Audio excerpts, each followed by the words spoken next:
So, Mike, UK politicians love to create social networks. Do they? They do. You might remember Matt Hancock. Yeah, he was a former health politician. Vaguely. Yeah, he created an app with his own name on it, hilariously. And there's a reason why we're going to talk about conservative politicians in the UK creating social networks. But the original, the OG, was a woman called Louise Mention. Do you remember her? I absolutely remember her. Did you have an account on Mention? No, I did not. And in fact, I had forgotten that she had created her own social media network. I do remember she was a very vocal presence on Twitter for many years, often. And I was trying to think of the diplomatic term, but I'm going to forgo that and just say in very stupid ways. Yeah, she liked Twitter, but she thought there was an opportunity to create a more topic-focused social media platform, and she created Mention, and it got some kind of investment funding, and it was tipped to be a Twitter competitor. Sadly, that is no longer the case. It died a death in 2013. But we're going to take its call to action today, and we're going to ask you, Mike, to talk on topic. Well, that is tricky. As anyone who has listened to this podcast knows, I am not very good at sticking on topic. But I did want to mention that, I was out last week, and I wanted to say that I thought last week's episode was excellent and was very interesting. On topic, was maybe a little bit different than our usual episodes. But as an overview of all sorts of regulatory internet speech and regulatory issues in India, I thought it was absolutely fascinating and a really, really valuable contribution to these discussions about stuff. So on the off chance, if you did not listen to last week's episode, I'm going to recommend that you also go back and listen to that, because it was a very useful on-topic discussion about internet speech. Indeed. Pratik was fantastic, and we've had some really great feedback from folks. If I was to talk on topic this week, Mike, it would be my usual house renovation. I've had more work done. I don't know if it's ever going to end, but I'm going to put that to one side. We're going to get into today's stories.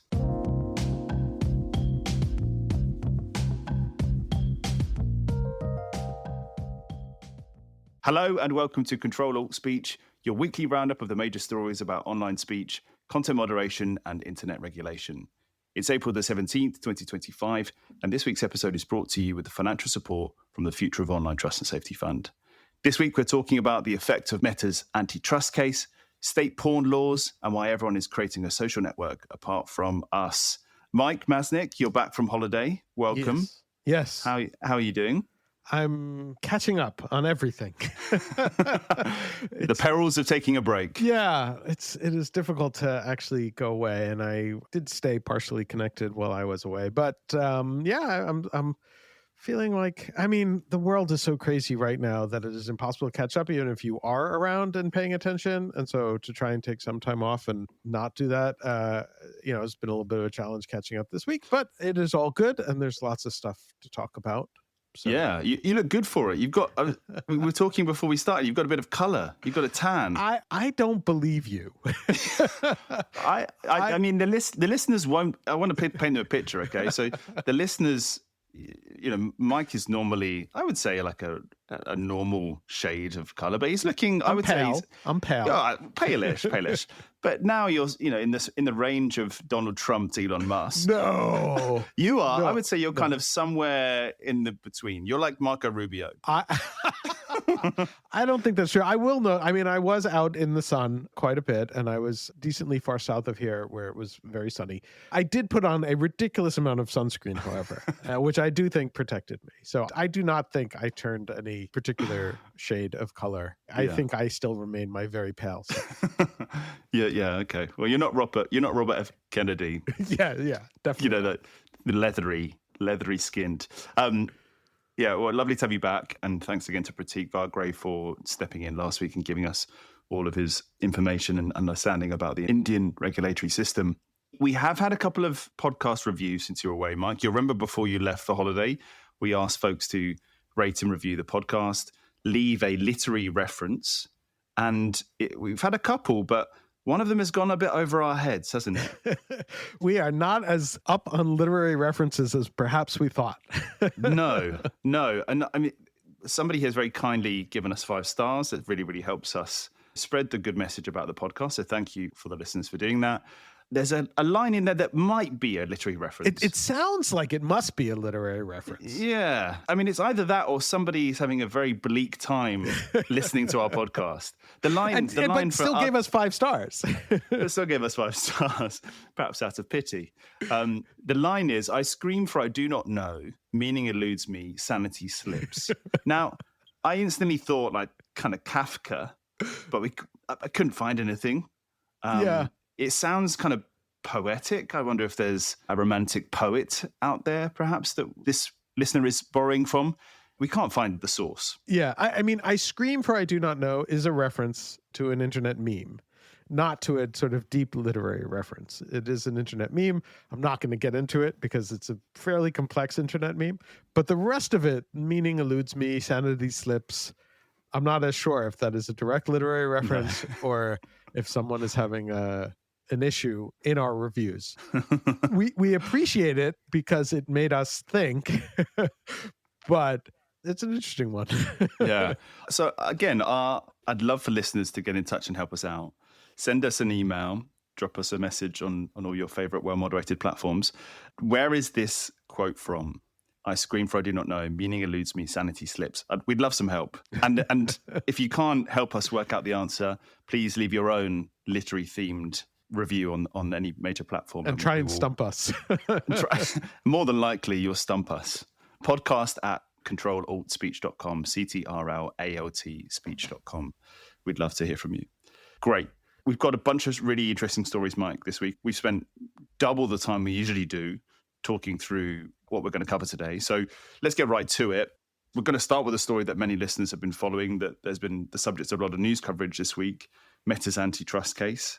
And this is a story where people might think, well, there's not a kind of direct link between online speech, internet regulation, and this antitrust case. But I think any story that looks at a company's size and its ability to kind of do what it wants on the web has implications for speech. So talk us through your understanding of the events this week and where you see it going.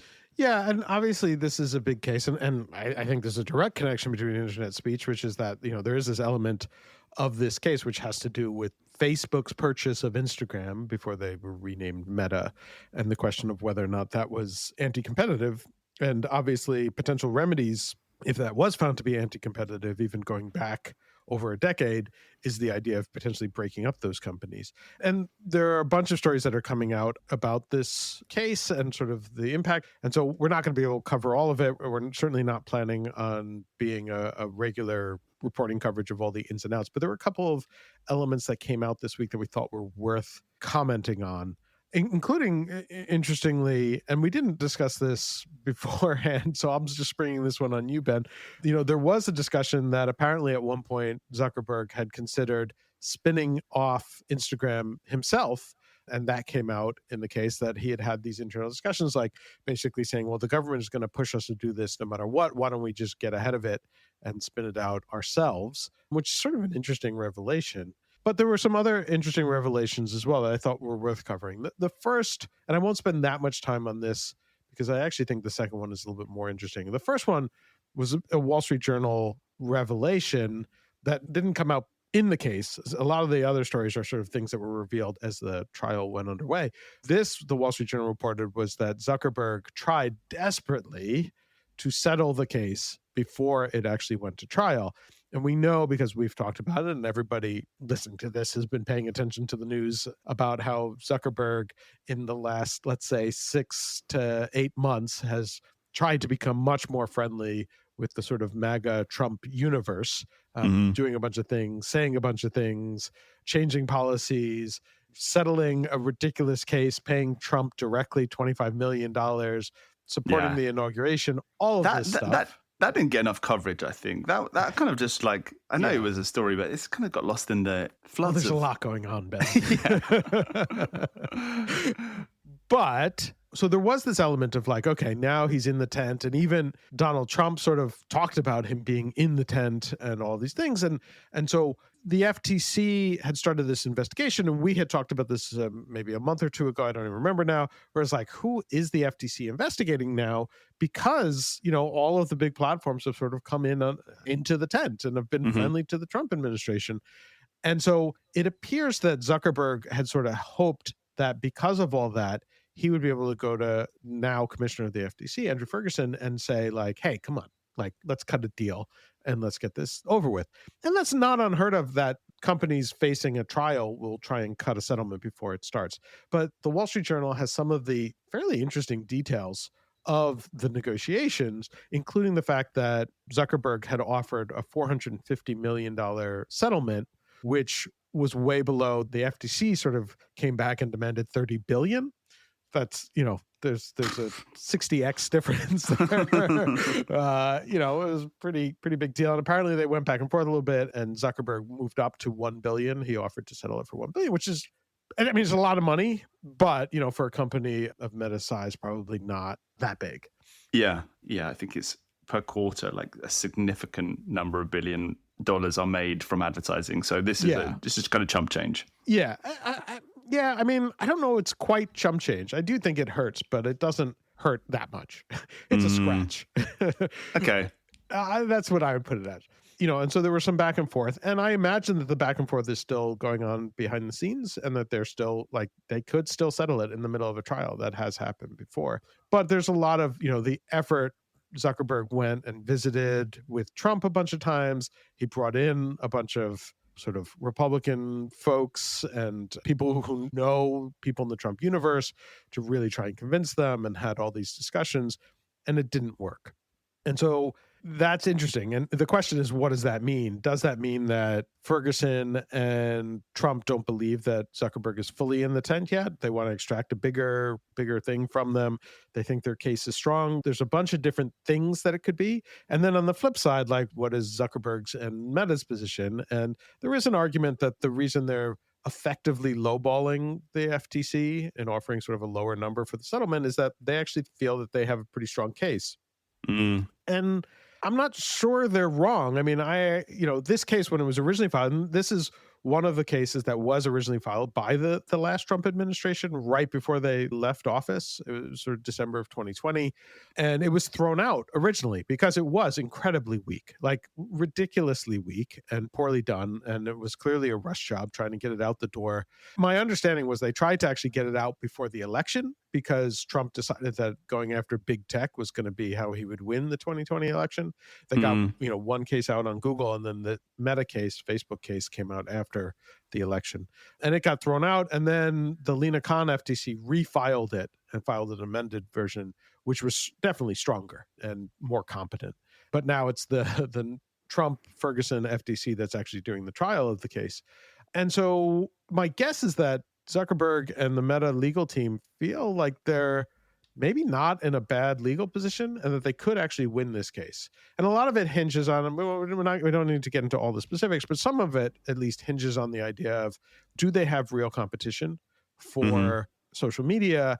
And part of the problem is that the FTC tried to define the market in a way that excludes TikTok as a competitor to Meta. And Meta's position, which I think is true, is that like TikTok is a real competitor and sprang up, effectively out of nowhere, and took significant market share from Meta products, both Facebook and Instagram. And so there is this question of how much control do they have over the market. So I do think it will be interesting. The fact that they were trying to settle, it ties into his sort of connections to the MAGA world and the concessions that he made. The fact that didn't work, I think, is interesting and worth noting. He did all these things. He changed his content moderation policies. He celebrated Trump and went to the inauguration and gave, all this money and all these kinds of things. And that wasn't enough to get him out of the case. I think that's notable. So I think that's, sort of the framing of the case and kind of where we are. Just before we go on to the kind of story that we both particularly like, that I think the defining of the FTC of Facebook and Instagram as competitors to only Snapchat and MeWe, I think, is worth dwelling on briefly. Okay. What? Have you ever heard of MeWe? I have, actually, but you? Yeah, it's one of those. I had to look it up. Yeah. But it's essentially kind of slightly created, just to kind of emphasize your point, a slightly artificial segmentation within the social media platforms to give the impression that Facebook and Instagram are a much larger portion of that pie. Is that right? That's really the argument being made. I mean, the thing with any antitrust case is always like the definition of the market is everything. right? Yeah. And that is where all the fight is, because for there to be antitrust violation, you have to have a dominant position within a market. And then how you define that market is everything, right? And so you can define a market so narrowly that you are the one and only provider. Like if you include certain features that nobody else has, then you're the only provider of that, and therefore you have a monopoly. But that's, that is silly. Or you could define it so broadly as like any type of media that anyone consumes. Television is a competitor to Facebook, magazines, newspapers, any other website. There are ways to define these things so broadly as to be ridiculous as well. And so where you draw those lines is the single most important part of this case. And there are consultants who make ridiculous amounts of money because all they do is argue exactly that. Like, how do you draw these lines? And it's not an easy thing. It is in some ways similar to the impossibility of content moderation, right? Yeah. Where you're drawing lines in terms of like, is this acceptable? Does this violate rules or not? In this case, you're drawing lines in terms of what is the market, where are the competitors, how do you define what market share anyone has? I think it's hard to accept any market definition for Instagram and Facebook that doesn't include TikTok. It's hard to justify that. And that somehow wraps in something like Snapchat and MeWe, but not TikTok, feels off and feels problematic and feels like people trying to work the system. Yeah, I mean, in some ways, the issue is that Facebook has become such a behemoth. Yeah, right. So it's about 12 different products in one, and it's a marketplace, it's a social app, it's kind of everything. It's like the everything app that Elon Musk wanted to create. The crazy thing is, like, one of the things that as I was reading through all this stuff is like the sort of realization. I mean, I've had this for a while, but sort of like crystallizing it a little bit is like how little Facebook, I mean, less true of Instagram, but Facebook itself is less and less a social platform now, right? Yeah. It is that everything app, but like the social pieces have sort of fallen by the wayside. And it's less and less a social app, and it's all these other things instead. And I don't know how much we've really grappled with that aspect of it. And then this case is really focused on the social part, where you're like, I mean, maybe this is my own biases. Like, I completely stopped using Facebook. I certainly stopped using it as a social app. Like, every once in a while, I will go there literally once every 6 months, and I'll see like one or two things that it's like, oh, my cousin is doing this or whatever. But I'm not keeping up on the social aspects. Instead, like, the only thing that I'll log into Facebook for, there's a few groups, which I sort of regret having to use Facebook for, but the people who are running these groups that I want to stay in touch with are using Facebook groups for it, which is such a horrible interface, an aside. But it's like the really social aspect of it, it feels like it's fallen by the wayside. Yeah, I'd agree a bit. I wondered the extent to which the number of products that's created within the Facebook app is in part a result of being so dominant and being so large. There's very few companies who can kind of ape the feature set of Snap or of Instagram in the way that it has. And it has reacted. There's a whole history of it reacting very quickly to that, right? And so it's an interesting kind of line that the FTC has taken. And yeah, to your point, I can't see being very successful. But interesting nonetheless. You wanted to talk about some of the secondary stories that have come out as a result of the Zuckerberg testimony. Yeah, there was one in particular that I thought was just really fascinating and just I think would be kind of interesting to folks who listen to Ctrl-Alt-Speech, which is that apparently in 2022, Zuckerberg proposed a crazy idea to boost usage of Facebook because Facebook usage has been declining notably. Because people like yourself are just disappearing. I'm the problem. You're the one. And targeting me specifically. and so he came up with this idea, which he himself described as a potentially crazy idea, that they should delete everyone's friends list on Facebook and basically make everybody start again. Clever. Really clever. Yeah. And like... I'm not sure how to react to this. I keep sort of going back and forth on it because there's this element of like, I don't know, there's an element that feels like Zuckerberg got high and was just like, dude, what if we just delete everybody's social graph and start all over again? Like, oh man. And then you have like all these other folks at Facebook who are like, all right, let's take a step back here. Like, chill out. Yeah. I mean, this is Zuckerberg during COVID, Mike. So I imagine him actually just like weeping silently, like kind of more like, maybe we should get rid of everyone. Just like, actually, I like the idea of him. This is kind of pre-MMA, pre-gold chain.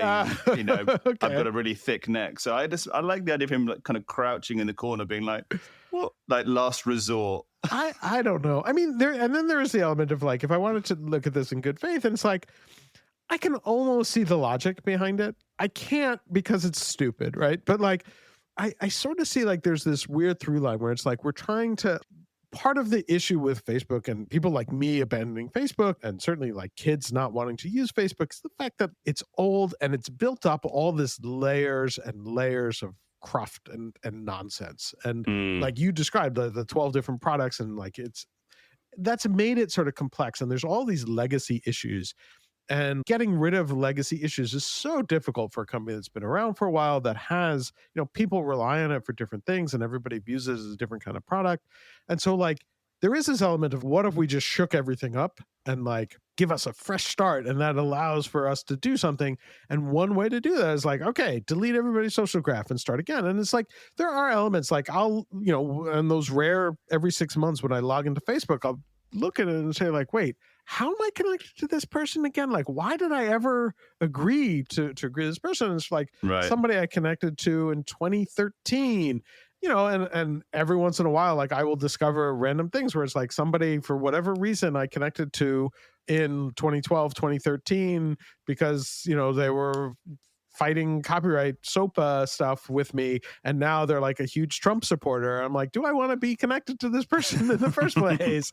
Right. There are all of these sort of odd questions. And so I can sort of see this like, whoa, what if we have a restart button, a refresh? And one way to force that is to just remove the social graph. And as a thought experiment, it's fascinating. Yeah. Well, it's not only just a thought experiment. It's like, this was something that almost happened.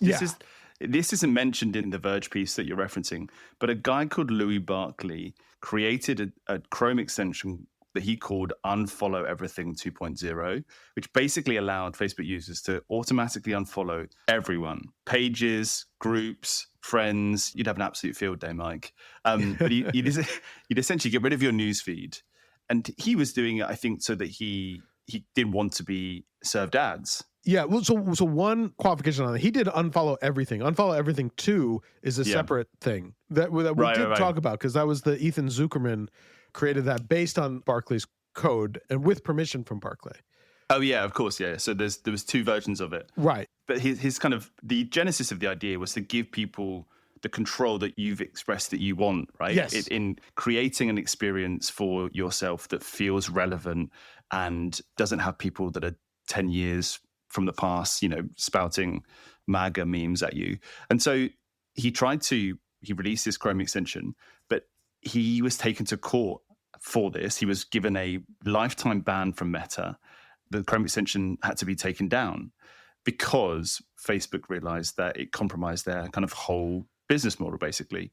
And so the irony that a year or 18 months later, Zuckerberg was like, hey, I've got this radical idea that I don't think anybody's thought about, to get to unfollow everyone and make people start again, is the most funny thing I've heard in a long time. Yes. The timeline of those 2 stories is absolutely incredible. And the Barclay thing, what was amazing about it was really what he was doing was, because the idea behind Unfollow Everything was that you could still see the accounts of people that you wanted. You could still connect to people but not follow them, which is an important distinction that I think a lot of people missed with Unfollow Everything, was you would still connect to people, but they wouldn't show up in your feed. So your feed would be blank, and then you could still go in and manually look at, I'm connected to Ben, therefore I want to see what Ben is up to. I can manually choose to do that. It's an empowering from the user standpoint, which is why I thought it was important, which is why I also thought like the Ethan Zuckerman creating Unfollow Everything 2 and then suing Meta and trying to say like, we should have the power to do this was an important case. But yes, the fact that Barclay did that in 2021, and I don't think Meta actually ever sued him, but I think they did send him a cease and desist letter. Right. And basically threatened him under the CFAA and said this violates the law to give people a tool that allows them to unfollow everything. And then, yes, the next year, that was 2021. In 2022, Zuckerberg's like, after they've threatened and banned this guy, let's just do that for everyone. It's just so crazy, right? Like, it's mind-boggling that they thought one guy offering this tool that no one was going to use. If 100 people use that tool, I would be amazed. Right? Yeah. And they banned him for life and threatened to sue him and destroy his life. Talk about anti-competitive. Yeah. And then Zuckerberg shows up with the, late night idea of like, let's just do that for everybody. Like, no choice. Let's just wipe out the entire social graph for everyone. And like, maybe that'll juice usage. I mean, it's stunning, those two stories combined. Yeah. Yeah. And it's going to be very interesting to see this case unfold. It's going to be 2 months in the making. There's going to be Sheryl Sandberg appeared yesterday and was questioned for a few hours. Where do you think it's going to end up, Mike, in those 2 months, if you had to predict? Who knows? I mean, antitrust is as I said, I still think there's a chance that they'll settle. He's clearly working towards it, and that could certainly happen. And no matter unless they settle, there's not going to be an answer for a long time, because no matter how the case comes out in court, there will be appeals, and it'll go on for years. And so without a settlement, this case doesn't end. I doubt it would end in 2026, 2027, maybe 2028. This case could go on for a very, very long time, right? Unless they reach a settlement. So at this point, it's tough to sort of predict anything. As I said, I think of the various antitrust cases against social media or against big tech, this is one of the weakest. But, these days, you never know. You really never know which way it'll go. Yeah, okay. We've gone deep on that one. I think we won't touch the case for too often in Ctrl-Alt-Speech, but great to be. It depends. If something unique comes out in the trial, we find out something interesting, we may cover it, but we're not planning on being like live from the courthouse. As fun as that would be. Cool. So let's go into another story that both caught our eyes this week.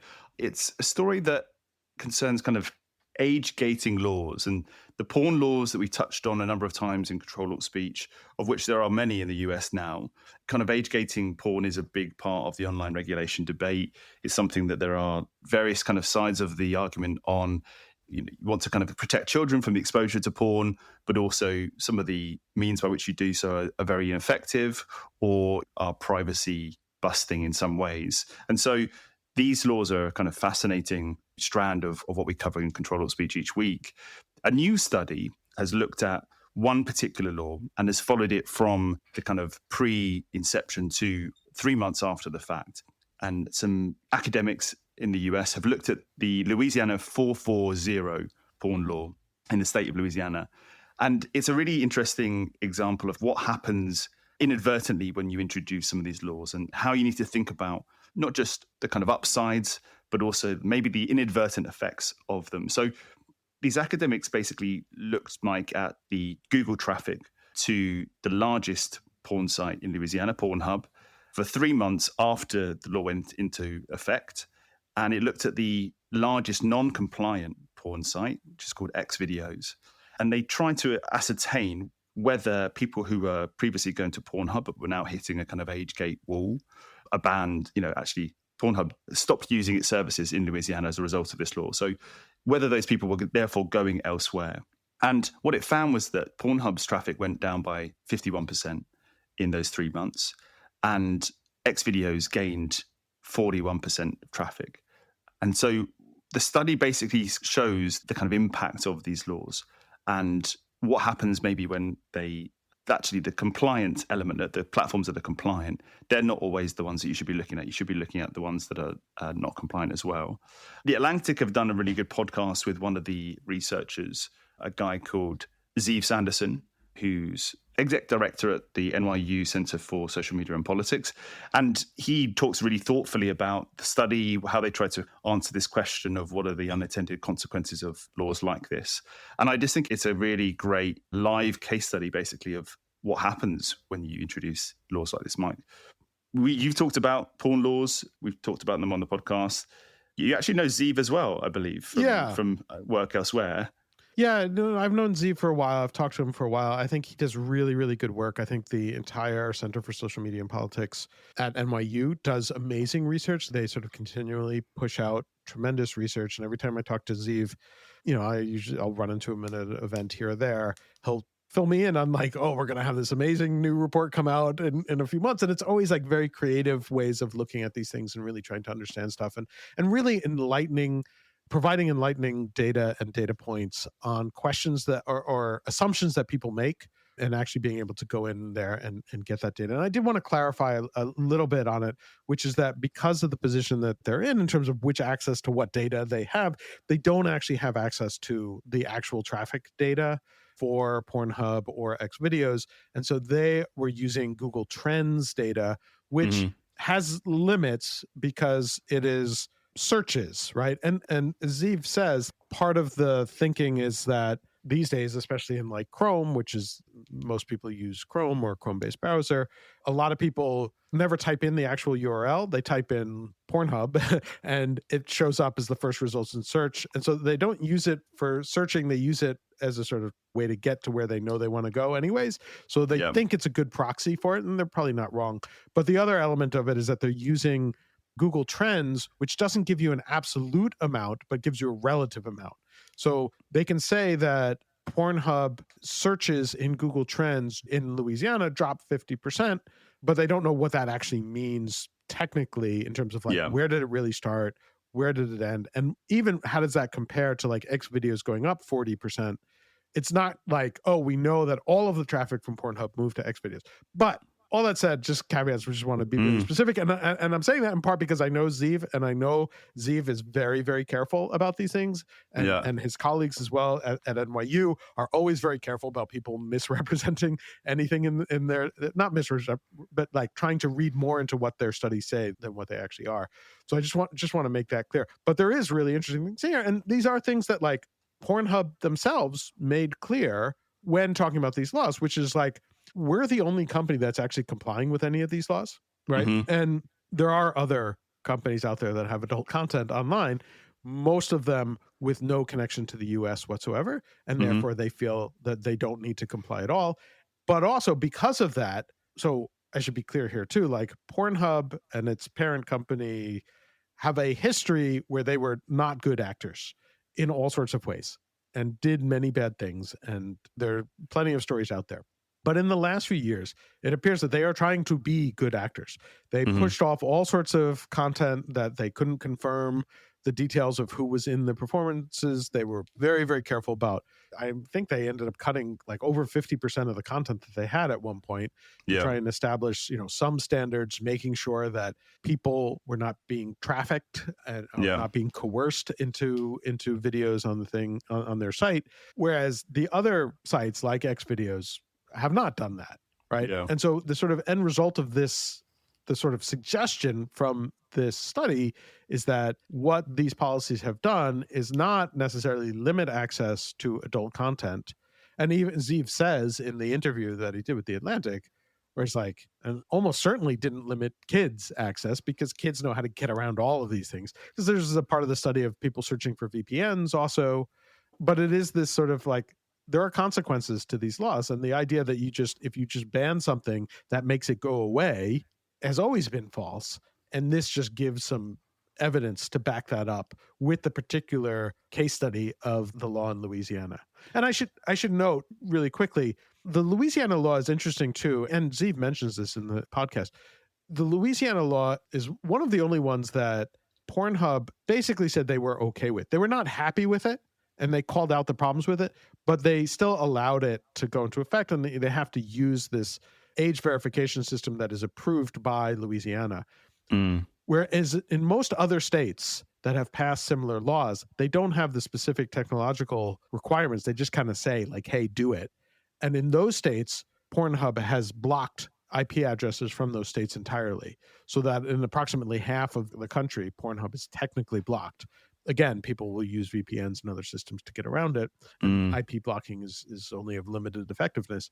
But it is interesting that they stayed in Louisiana and agreed to sort of act under this law. And then we have this kind of data on the impact and the consequences of it, which is that if the goal was to stop people, and especially stop kids, from accessing adult content, it doesn't appear to have been effective. And if anything, it probably pushed them to sites that are worse, that have fewer controls, that are more dangerous in multiple ways.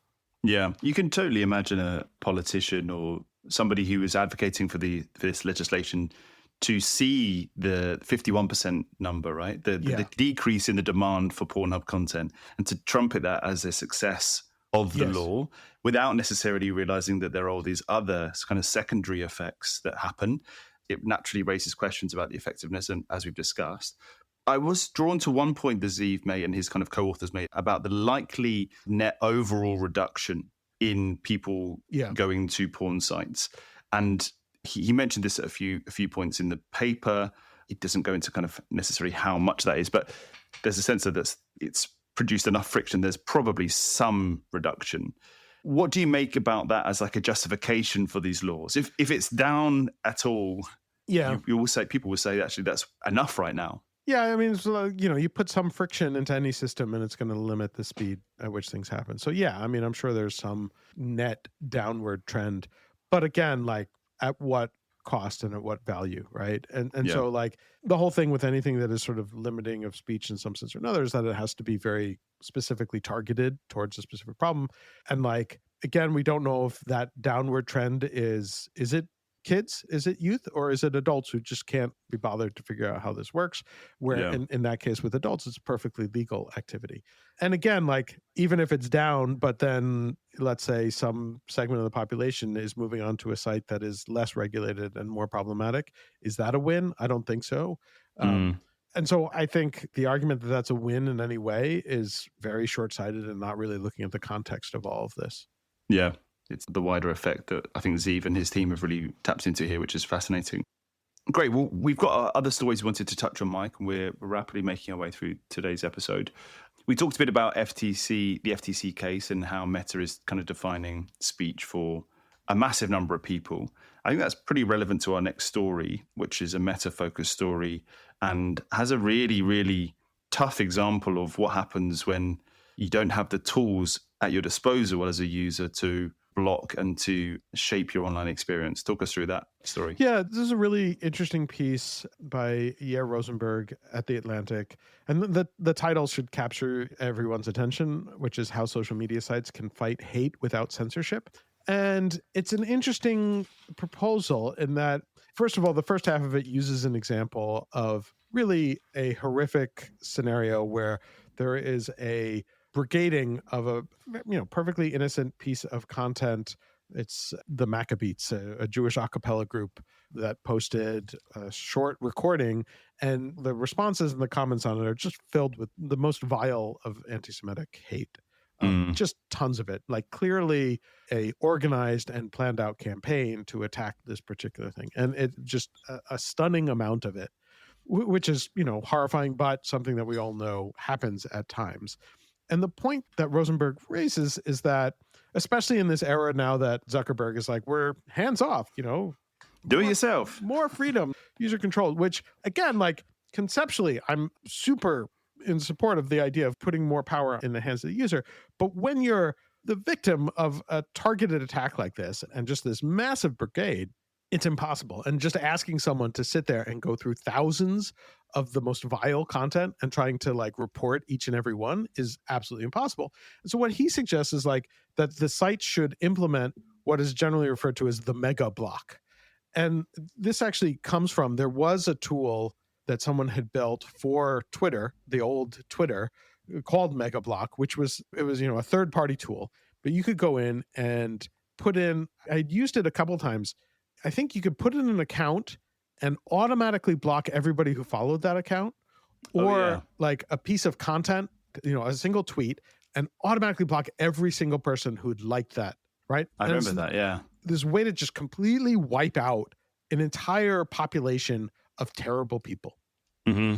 And it is a kind of nuclear option. And yes, there's probably some extraneous thing, but as a user-facing tool, it was a really powerful one. And so Rosenberg's idea here, which I think is really interesting and really compelling, is like that should be enabled as part of the service where Instagram could do that.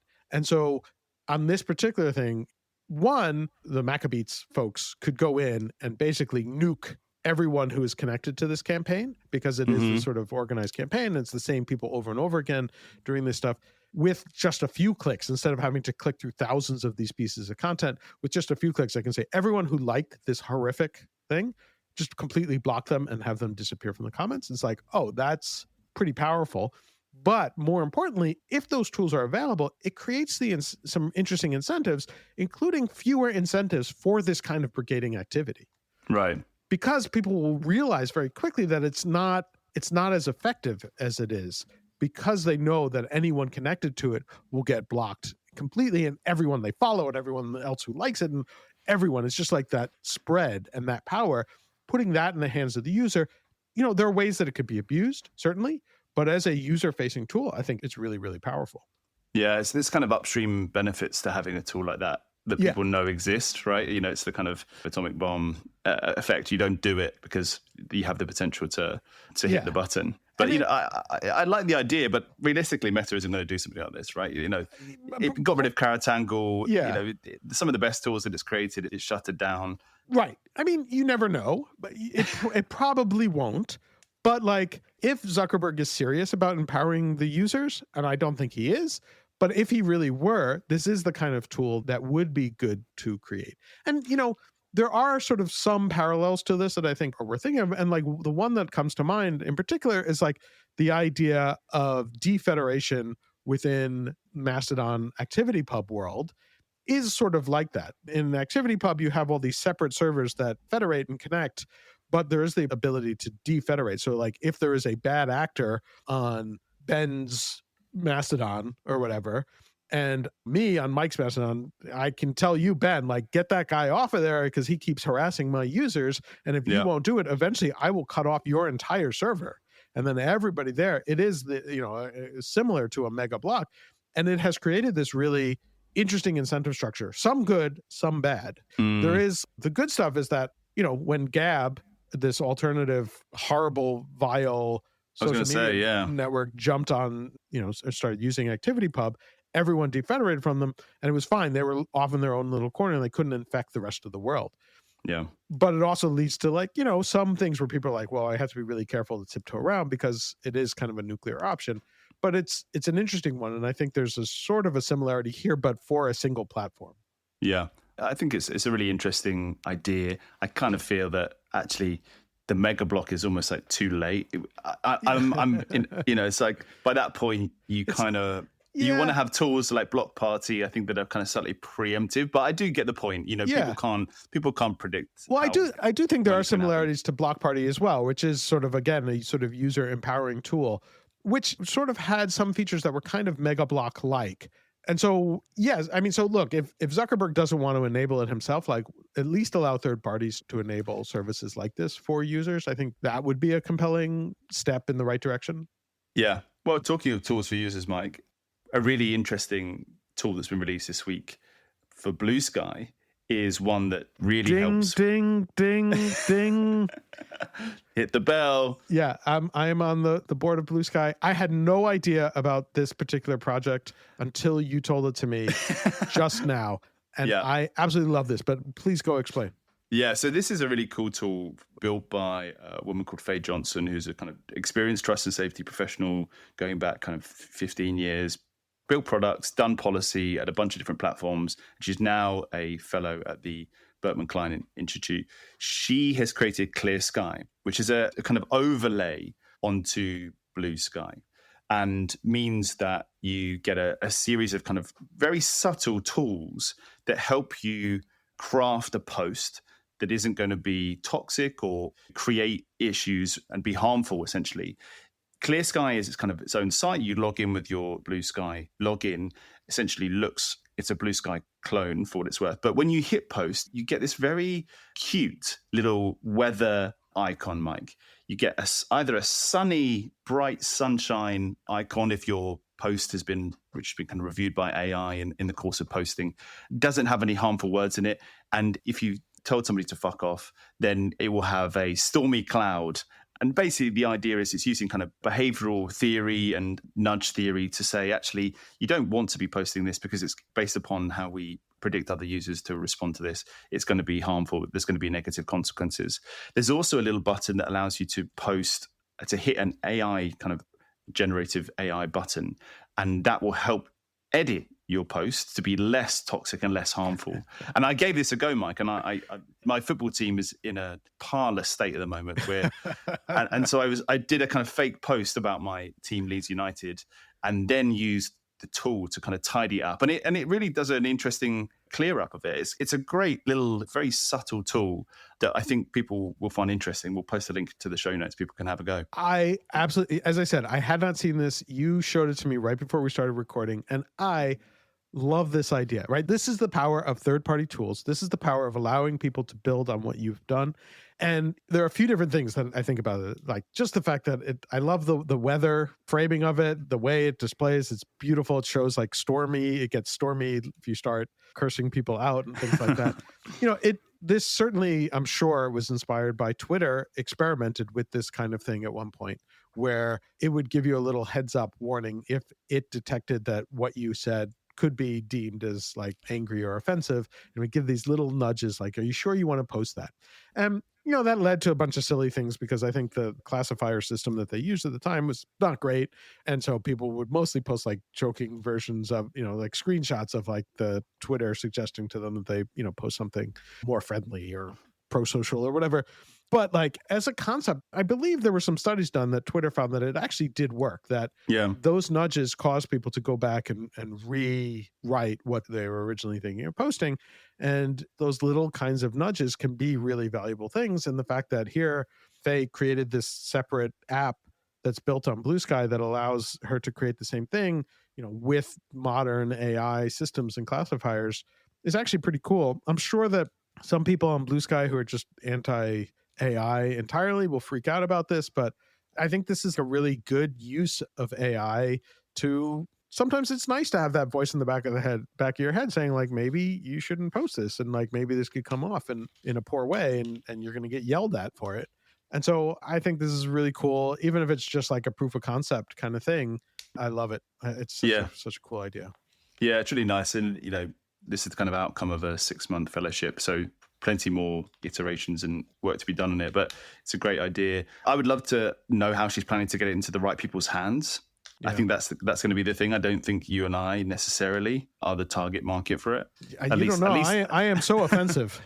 I was going to say, at least not until my team loses, in which case I'm liable to say things that I will regret. But it's a great little tool. Definitely recommend going to have a look at that. We'll round off today, Mike, with a couple of stories for some new social media sites. It feels like we're the only people not creating. Well, we could change that. Ctrl-Alt-Speech, the social network, with a broad and rigorous set of tools to help moderate your experience. Let's do it. Well, the two examples that have come up in the news this week almost certainly won't have very good moderation tools. We heard that OpenAI is building a social network. That's not particularly surprising in lots of ways, but Sam Altman came out and said, why not? Let's build a social network. We're only trying to kind of create artificial general intelligence as well. What's a social network? But the really funny one is Liz Truss. Your formerly, my good friend, I don't know her very well, listeners. We don't hang out. But the former prime minister for literally about 6 weeks, several years ago, she is launching an uncensored social network to counter mainstream media, as reported by The Guardian. I laughed a lot at this one. Yeah. What is it with politicians thinking they can create social networks? I don't know. I mean, the argument, I guess, is it worked for Donald Trump, right? True. For a disgraced former nation leader who lost their position and then wanted to come back, it worked for him. So maybe it'll work for Liz Truss, and maybe her site will last longer than a head of lettuce. I mean, we will find out, I guess. But I mean, all the framing of it is, it's the uncensored social network, and she's talking about how all the social. I mean, it's the same story that everybody says. We went through this period where everybody in the U.S., like all the conservatives, there was Gab we talked about was supposed to be the uncensored social network, and then there was what was it? Getter was the uncensored social network, and then Truth Social, like everyone shows up. Oh, and Parler, right? Like Rumble. Well, Rumble still exists at least, but like a bunch of these just like pop up and say like, oh, we're going to be the uncensored, which just means like we have a different view of how trust and safety will work, because all of them, they're lying, right? All of them do trust and safety in some form or another. They all do moderation because they have to.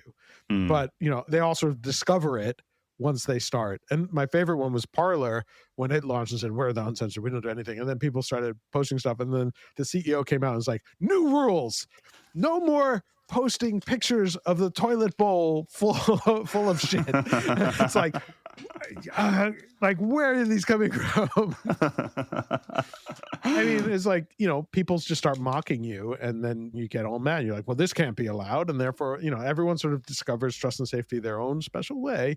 And so, I think this is sort of just a garbage thing. I doubt it's going to get much take up. But who knows? You never know what'll actually happen. As for the OpenAI one, let's see what that actually turns into. I sort of feel like they're basically going to just sort of graft on social features to OpenAI, which we're already seeing like X and Grok, now that X and XAI have technically merged, whatever that means. The connection between X and Grok, I think, is something that maybe OpenAI is a little bit jealous about. And the fact that Grok gets to train on all the content from X, maybe OpenAI is hoping like if we can generate more content that we can use as training data, that could be useful. And then just adding in social features can be useful. But, it's interesting to close out on this story when we started with the story of Facebook and the market for it and whether or not there was real competition. And yet we're closing out on two new entrants into the field. Like we don't quite know what they're defined at. But the fact is that lots of people feel that they can enter this market right now, I think is notable on its own. Yeah, you've got Truth Social in the US and we've got Trust Social. Oh, man. Oh, gosh. Can you imagine if she actually to start up a Ctrl-Alt-Speech accounts on Trust Social? Yeah, if she calls it that and there were a trademark dispute, that would be so much fun. Yeah. Get the popcorn ready. Great, thanks, Mike. We've covered all of today's stories. We've at least done our best to do fair account of this week's tech policy and content moderation news. Thanks very much for joining me today, and appreciate all your analysis. I just want to give a shout out to the outlets that produced today's stories: The Verge, The Atlantic, The Guardian, The Wall Street Journal. We wouldn't be able to do what we do without building on top of their excellent reporting. We'll be back next week. And just to note, in case you never look at our show notes, we always include links to all of the stories that we rely on for what we talk about each week. And I actually do think it's really important. We do rely on these journalism sites very heavily. And so, make sure you actually read the stories and go check out the show notes. Yeah, indeed. We'll be back next week. Thanks very much for joining us today. Rate and review us wherever you get your podcasts, and we'll speak to you soon. Thanks for listening to Ctrl-Alt-Speech. Subscribe now to get our weekly episodes as soon as they're released. If your company or organization is interested in sponsoring the podcast, contact us by visiting Ctrl-Alt-Speech.com. That's CTRL-Alt-Speech.com. This podcast is produced with financial support from the Future of Online Trust and Safety Fund, a fiscally sponsored multi-donor fund at global impact that supports charitable activities to build a more robust, capable, and inclusive trust and safety ecosystem.